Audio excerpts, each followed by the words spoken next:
Du 5 au 15 juillet 2022, nous avons parcouru l'Etna.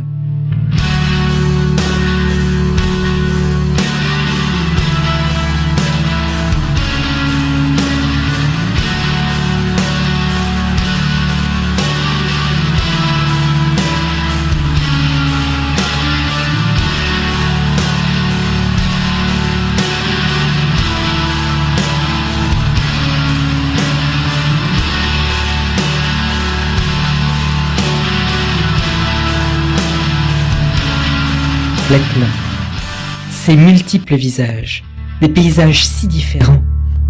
It is very beautiful to see the landscape here. You have a sense of immensity, of greatness, and it's beautiful. Si déambuler sur l'Etna, c'est perdre la notion du temps, c'est aussi voyager à travers le temps. Le paysage qui s'offrait à nos yeux n'était pas si différent de celui que découvraient les vulcanologues du XIXe siècle. Prenons le temps de relire ce mot de Constant Prévost. Constant Prévost écrivait dans son introduction au rapport fait à l'Académie royale des sciences sur le voyage à l'île Julia en 1831. Le 17 novembre 1831, nous gravîmes l'Etna. Il nous fallut dans cette course vaincre bien des difficultés, car alors le cône était couvert de neige épaisse. C'était le premier volcan en activité que je voyais, et j'eus le bonheur, moi troisième, d'atteindre sa plus haute cime, et de jouir du spectacle le plus grand qu'il soit possible d'imaginer et de peindre. Nous avons marché dans leurs pas, découvrant les mêmes lieux où ils s'étaient rendus.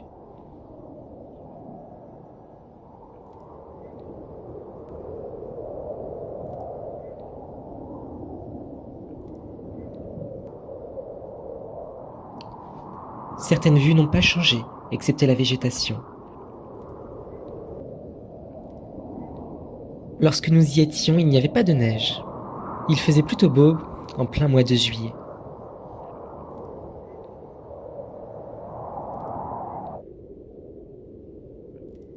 D'autres lieux, comme les espaces littoraux, se sont transformés.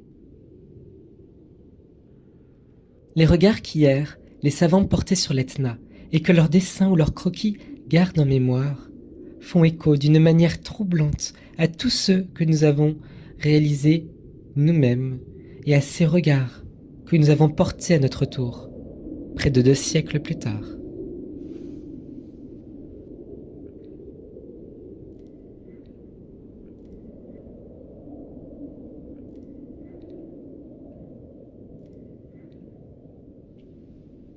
Nous disposons toutefois de nouveaux outils pour explorer le volcan. Les maquettes de plâtre ont pris place dans les musées tandis que l'imagerie satellitale a pris le relais sur le terrain. Une chose demeure inchangée, c'est lorsqu'on avance au sommet des cratères. Au milieu des brumes.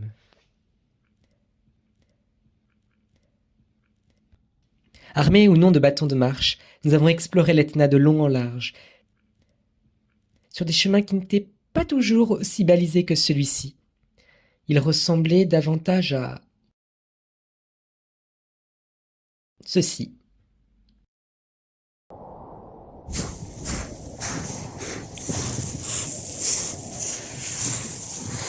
Et le terrain était, disons, penché. C'était toute une aventure.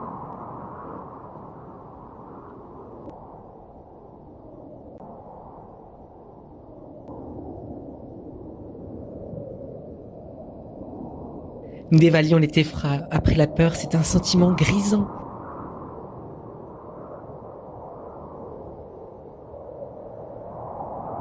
Nous étions équipés de bonnes chaussures de randonnée, fort heureusement. Et aussi, nous étions bien fatigués sur le retour.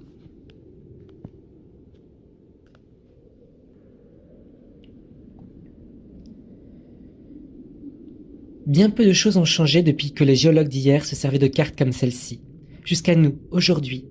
La carte permet une vue de surplomb, elle permet de désigner du bout du doigt. Elle nous permet de voir les limites, de voir ce qui disparaît lorsqu'on s'immerge sur le terrain. Nous discutions souvent autour d'une carte, au format papier. Ça nous permettait de voir en commun les lieux que nous avions visités. Ou bien des cartes imaginaires comme ici, afin surtout de se représenter en commun notre trajet à venir. Les images permettent de mieux voir, de déceler des structures que la végétation dissimule aussi. Ces moments où l'on discutait de nos trouvailles comme de petits trésors trouvés au détour d'un chemin donnaient lieu à des identifications par les plus aguerris d'entre nous. Un peu de différence de masse entre cette pierre ponce et cette brindille, c'était troublant. Qu'il est fascinant de s'approcher de cette coulée à peine âgée d'une année et de sentir cette émanation de chaleur se dégager de la roche et au toucher nous réchauffer tandis qu'il faisait si froid en altitude. En écoutant, en dessinant aussi, en écrivant dans un carnet, par la photographie, ou bien en ayant recours au drone de Simon, différentes images de l'Etna se cristallisaient en nous. Déréalisant notre rapport à l'Etna, c'est son GPS qui nous accompagnait durant les randonnées permettait de récolter des données, de façonner une image virtuelle et abstraite de l'Etna, une image de ses déformations. Nous avons réalisé une randonnée dont le départ, très tôt, a de quoi rappeler les excursions du XIXe siècle lorsque l'ascension sans voiture s'échelonnait sur 2 jours, prenant le temps de s'abriter dans un refuge comme celui-ci, que nous avons pu visiter. C'est à cette occasion que, depuis la crête de la vallée d'Albove, nous avons admiré un lever de soleil juste magique. Voici quelques témoignages recueillis face à ce spectacle si beau et si émouvant. Ce lever de soleil sur la côte calabraise est un moment hors du temps. On ne sent plus nos doigts, mais le spectacle en vaut le détour. Le contraste entre les buissons verts anis, la lave noire dont les strates sont soulignées par les premiers rayons, le bleu du ciel et l'or du soleil. Il fait froid, mais ça en vaut la peine. Les couleurs sont chaudes, c'est magnifique. Ces témoignages ne sont pas si éloignés de celui d'Élie de Beaumont, en 1838, accessible dans ses recherches sur les terrains volcaniques des 2 Siciles. Bientôt, nos regards furent attirés vers l'extérieur. L'Orient s'anima, le tableau s'agrandit par degrés. La Sicile, la Calabre, le cône élégant de Stromboli sortirent peu à peu des ombres du crépuscule. Le disque du soleil parut au-dessus de la mer Ionienne. Il brilla de tout son éclat, la grande ombre de l'Etna, qui couvrait d'abord une partie considérable de la Sicile, se raccourcit à vue d'œil. À mesure que le soleil s'élevait, l'air devenait moins transparent, et le tableau que nous avions sous les yeux devenait moins distinct à mesure qu'il s'éclairait davantage.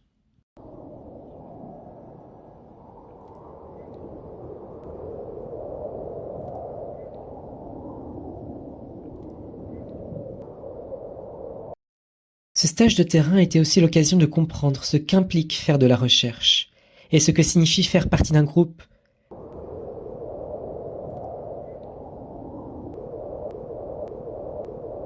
Voyez cette photographie représentant une équipe scientifique du XIXe siècle. Voyez celle-ci, prise en juillet dernier. Des échos formels indéniables nous apparaissent. Ces dispositions des personnes dans l'espace, sans le vouloir, sans le rechercher, nos gestes et nos manières d'occuper le terrain sont si proches. De tout là-haut, la Sicile s'étend à perte de vue. Du 5 au 15 juillet 2022, nous avons parcouru l'Etna.